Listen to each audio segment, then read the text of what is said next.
Chegamos ao dia 18 do nosso propósito. Poxa, como é que tem sido por aí? Me conta aqui nos comentários. É importante a gente saber. Vamos caminhar junto nessa jornada. Estou fazendo, como eu disse, em tempo real e tem sido muito desafiador por aqui. Bastante, com muitas oscilações. Entre altos e baixos da vida, o que é normal. Vamos seguindo? E o tema de hoje é Tendo uma Vida em Comum. Vamos ao vídeo? Nos próximos capítulos de Uma Vida com Propósitos, vamos olhar o que significa especificamente construir relacionamentos de qualidade. No capítulo 18, nós falaremos sobre experimentar a vida juntos. Veja, sempre que você compartilha uma alegria com outra pessoa, ela é duplicada. Sempre que você compartilha qualquer dor com outra pessoa, a dor é cortada pela metade. E Deus não tinha a intenção de que passemos por esta vida sozinho, mas juntos, em comunidade. De fato, a primeira coisa que Deus disse no Jardim do Éden foi que não é bom que o homem esteja só. Imagine que Adão está num ambiente perfeito. Não há pecado, tudo é perfeito. E ainda assim, Deus olha para baixo e diz, não é bom que o homem esteja só. Mesmo não sendo casado, isto é irrelevante para essa questão. Você precisa de outras pessoas na sua vida. Você precisa de pessoas de todas as idades. Você precisa de idosos, de jovens, de criancinhas em sua vida, mesmo que você não tenha seus próprios filhos. Porque precisamos da família de Deus e precisamos do corpo de Cristo. Precisamos de outros relacionamentos para nos ajudar nas áreas que precisamos crescer. Bem, muitas pessoas se casam e pensam, meu casamento cria problemas. Na verdade, não cria. O casamento não cria problemas, só os revela. Eu diria que antes de casar, os opostos se atraem e depois de se casarem, os opostos se atacam. O propósito do casamento não é torná-lo feliz. O propósito do casamento é torná-lo santo. E Deus usa os relacionamentos como a segunda forma de construir um caráter parecido com o de Cristo na sua vida. Primeiro, ele usa a sua palavra e segundo, ele usa os relacionamentos. Neste capítulo, nós vamos falar como experimentar a vida juntos e se tornar mais e mais como Cristo. Cada um de vocês faz parte do corpo de Cristo e vocês foram escolhidos para viver juntos em paz. Colossenses 3:15. Como é bom e agradável que o povo de Deus viva unido como se todos fossem irmãos.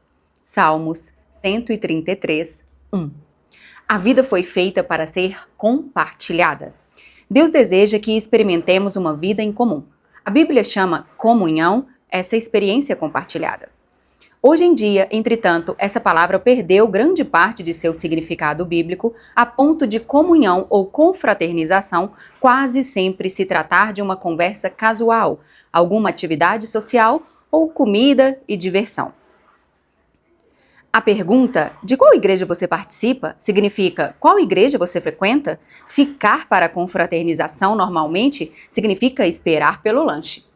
Comunhão é muito mais que apenas aparecer nos cultos. Significa experimentar a vida juntos. Isso inclui amar de modo altruísta, compartilhar com transparência, servir nas necessidades práticas, autossacrifício, consolar solidariamente e todas as outras atividades seguidas da expressão uns aos outros encontrada no Novo Testamento.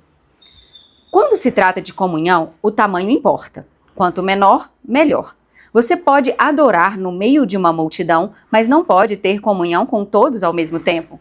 Quando um grupo aumenta para mais de 10 pessoas, alguém deixa de participar, normalmente o mais reservado. E umas poucas pessoas acabam dominando o grupo. Jesus ensinava dentro do contexto de que um pequeno grupo de discípulos, ele podia ter escolhido mais. No entanto, sabia que 12 era um número máximo razoável para um grupo em que se pretende que todos participem. O corpo de Cristo, assim como o próprio corpo humano, é na verdade um conjunto de muitas células pequenas. A vida do corpo de Cristo, tal qual nosso corpo, está contida no interior das células. Por essa razão, todo cristão deve fazer parte de algum pequeno grupo dentro de sua igreja. Um grupo de comunhão nas casas, uma classe de escola dominical, um grupo de estudo bíblico. É nesses encontros que ocorre a verdadeira comunhão, não nas grandes reuniões. Se você imaginar sua igreja como um navio, os diversos grupos são os botes salva-vidas, presos a ele. Deus fez uma fantástica promessa a respeito dos pequenos ajuntamentos de cristãos. Pois onde se reunirem 2 ou 3 em meu nome, ali estou eu no meio deles. Infelizmente, mesmo que você frequente algum grupo, isso não é garantia de que irá experimentar comunhão real. Muitas classes de escola dominical e outros grupos na igreja ficam presos em superficialidade e não fazem ideia de como é experimentar a verdadeira comunhão. Qual, porém, é a diferença entre a comunhão verdadeira e a falsa? Na verdadeira comunhão, as pessoas experimentam autenticidade. A comunhão autêntica não é superficial, não se resume a conversas sobre banalidades. É genuína, de coração para coração, às vezes chegando ao ponto de compartilhar assuntos íntimos. A comunhão ocorre quando as pessoas se mostram honestas a respeito de si mesmas e do que está acontecendo em sua vida. A autenticidade é exatamente o oposto do que você encontra em algumas igrejas. Em vez de uma atmosfera de honestidade e humildade, há uma conversa fingida, encenada, politiqueira, superficialmente educada e frívola. As pessoas vestem máscaras, mantêm a guarda e agem como se sua vida fossem bem-sucedidas em todos os aspectos. Essa atitude decreta a morte da verdadeira comunhão. Somente quando somos sinceros sobre nossa vida é que experimentamos a real comunhão. A Bíblia diz: se, porém, andarmos na luz, como Ele está na luz, temos comunhão uns com os outros. Se afirmarmos que estamos sem pecados, enganamos a nós mesmos e a verdade que não está em nós. O mundo pensa que a intimidade ocorre no escuro, mas Deus diz que ela faz parte da luz. As trevas são usadas para esconder ferimentos, erros, medos, fracassos e falhas. É na luz que trazemos todos para um lugar aberto e admitimos quem realmente somos. Naturalmente, ser autêntico exige coragem e, ao mesmo tempo, humildade. Significa enfrentar o medo de ser exposto, da rejeição e de ser novamente magoado. Por que alguém correria tal risco? Porque é a única maneira de crescer espiritualmente e emocionalmente saudável. A Bíblia diz: façam disso uma prática comum. Confessem seus pecados uns aos outros e orem uns pelos outros, para que vocês possam viver juntos, integrados e curados. Só cresceremos assumindo riscos e o mais difícil de todos é ser honesto com você mesmo e com os outros. Na verdadeira comunhão, as pessoas experimentam reciprocidade. Reciprocidade é a arte de dar e receber, é depender um do outro. A Bíblia diz: o modo pelo qual Deus formou o corpo humano é um modelo que nos ajuda a entender nossa vida comunitária na igreja. Cada parte depende da outra. A reciprocidade é a essência da comunhão. Edificar relacionamentos recíprocos, compartilhar responsabilidades e ajudar uns aos outros. Paulo disse: quero que nos ajudemos uns aos outros com a fé que possuímos. A sua fé me ajudará e a minha fé ajudará vocês. Somos mais constantes em nossa fé quando outras pessoas caminham conosco e nos incentivam. A Bíblia recomenda prestação de contas, encorajamento, honra e serviço recíprocos. Em mais de 50 ocasiões do Novo Testamento, somos orientados a realizar diferentes tarefas uns aos outros e uns dos outros. A Bíblia diz: esforcemo-nos em promover tudo quanto conduz à paz e à edificação mútua. Você não é responsável por todos no corpo de Cristo, mas tem responsabilidades para com eles. Deus espera que você faça tudo o que puder para ajudá-los. Na verdadeira comunhão, as pessoas experimentam compaixão. Compaixão é dar um conselho ou oferecer uma ajuda eventual. É penetrar e compartilhar a dor dos outros. A compaixão diz: compreendo o que você está passando e o que você sente não é estranho nem absurdo. Alguns chamam isso de empatia, mas a palavra bíblica é compaixão. A Bíblia diz: como povo santo, sejam compassivos, bondosos, humildes, mansos e pacientes. A compaixão satisfaz duas necessidades fundamentais do ser humano: a de ser compreendido e a de ter seus sentimentos respeitados. Compreender e respeitar o sentimento de alguém abre caminho para a comunhão. O problema é que estamos quase sempre tão ansiosos por corrigir situações que não temos tempo de sentir compaixão. Ou então, estamos preocupados com nossas mágoas. A autopiedade esgota completamente a compaixão pelas outras pessoas. Há diferentes níveis de comunhão, cada um adequado a um momento diferente. Identificamos os níveis mais básicos de comunhão: comunhão em compartilhar e na comunhão do estudo da Palavra de Deus juntos. Num nível mais profundo, temos a comunhão no serviço, presente na ação conjunta em viagens missionárias ou em obras de caridade. O nível mais profundo e intenso, porém, é a comunhão no sofrimento, que ocorre quando tomamos parte da dor e das aflições uns dos outros e carregamos os fardos uns dos outros.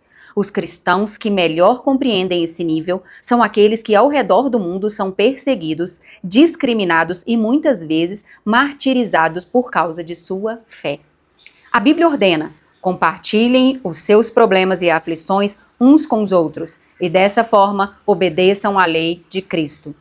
É em tempos de crise, tristeza e dúvidas profundas que mais precisamos uns dos outros. Quando as circunstâncias nos esmagam a ponto da nossa fé vacilar, é que mais precisamos de amigos cristãos.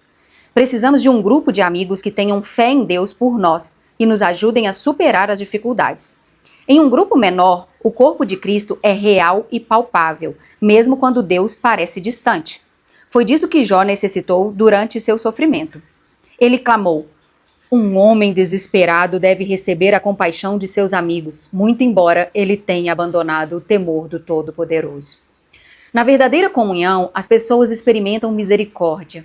A comunhão é um momento de graça em que os erros não são criticados, mas apagados. A comunhão acontece quando a misericórdia triunfa sobre a justiça. Todos precisamos de misericórdia, porque todos tropeçamos, caímos e precisamos de ajuda para retomar o caminho. Precisamos oferecer misericórdia uns aos outros e estar dispostos a recebê-la uns dos outros. Deus diz: quando as pessoas pecarem, vocês devem perdoá-las e confortá-las para que não sejam vencidas pelo desespero. Você não pode ter comunhão sem que haja perdão. Deus adverte: jamais guardem rancor, porque a amargura e o ressentimento destroem a comunhão. Por sermos imperfeitos e pecadores, inevitavelmente magoamos uns aos outros depois que passamos juntos algum tempo. Às vezes magoamos uns aos outros intencionalmente e às vezes sem querer, mas de qualquer maneira faz-se necessária uma enorme quantidade de graça e de misericórdia para criar e manter comunhão. A Bíblia diz: vocês precisam ter consideração para as faltas uns dos outros e perdoar aos que lhes ofendem. Lembre-se, o Senhor perdoou vocês, por isso vocês devem perdoar uns aos outros. A misericórdia de Deus para conosco é um estímulo para que sejamos misericordiosos uns com os outros. Lembre-se, jamais lhe será pedido que perdoe alguém mais do que Deus já lhe perdoou. Sempre que for magoado por alguém, você terá uma escolha: usar sua energia e seus sentimentos para buscar vingança ou para encontrar uma solução.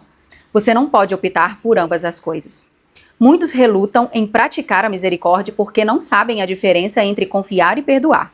Perdoar é esquecer o passado. Confiar tem relação com o comportamento futuro. O perdão deve ser imediato, tenha ou não a pessoa pedido por ele. A confiança é reconstruída com o decorrer do tempo. Confiança exige antecedentes. Se alguém o magoa repetidamente, Deus lhe ordena que perdoe imediatamente, mas não espera que você volte a confiar imediatamente ou que continue permitindo que tais pessoas o magoem. Elas devem mostrar que mudaram com o tempo. O melhor lugar para restaurar a confiança é no contexto de apoio mútuo de um grupo que promova tanto o encorajamento quanto a responsabilidade mútua. Você experimentará muitos outros benefícios ao fazer parte de um grupo da igreja comprometido com a verdadeira comunhão. Trata-se de algo essencial à vida cristã e não pode ser ignorado. Há mais de 2000 anos, os cristãos vêm se reunindo regularmente em grupos para buscar comunhão. Se você nunca fez parte de um grupo ou de uma reunião como essa, não sabe o que está perdendo. No próximo capítulo, veremos o que é necessário para criar esse tipo de comunidade com os outros fiéis. Mas espero que este o tenha deixado ansioso para experimentar a autenticidade e a reciprocidade, a compaixão e a misericórdia da verdadeira comunhão. Você foi criado para viver em comunidade. Dia 18, pensando sobre o meu propósito de vida.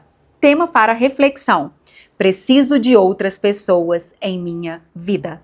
Versículo para meditar: compartilhem os seus problemas e aflições uns com os outros e dessa forma obedeçam à lei de Cristo. Gálatas 6:2. Pergunta para meditar: que posso fazer hoje para me unir a outro irmão de maneira mais íntima e verdadeira? Te vejo no próximo vídeo.